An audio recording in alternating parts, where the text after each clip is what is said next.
हम ममता झा समस्त मिथिलावासी गोर लागै छी। सोहरगा बजा रहल छी। जय मिथिला, जय मैथिली, जय माँ जानकी। एते दिन छल बन झाँझरब, बन हरियर रे। एते दिन छल बन झाँझरब, बन हरियर रे। ललना रे बड़ रे सीता, दाई के भाग्य की लबकुश जानमाला रे। ललना रे बड़ रे सीता, दाई के भाग्य की लबकुश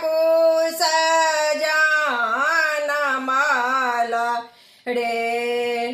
के मोरा मारो बन काटत कीना, हरि बुनत रे।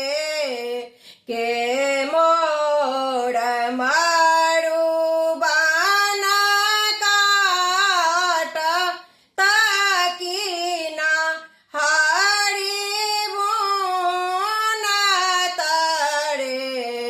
ललना रे के मोरा जाय अयोध्या की खबरी जाना ओ तरे। ललना रे के मोरा जाय अयोध्या के खबरे जाना ओ तरे। ऋषि मुनि मारो बन काटत तीना, हरि बुनत रे। ऋषि मुनि मारू बन काटत तीना, हरि बुनत रे। ललना रे ऋषि मुनि जाय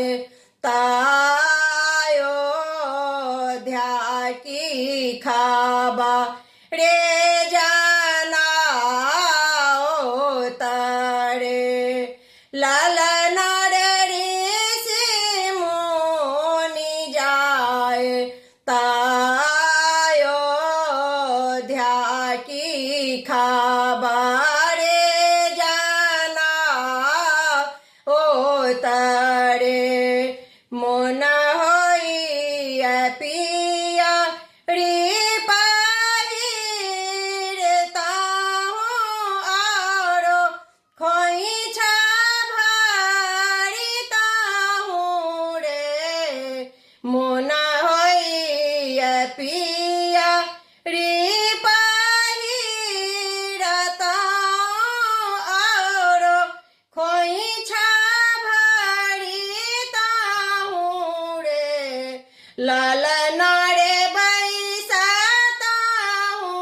राम जी के संग कौशल्या चुमा बितथि रे।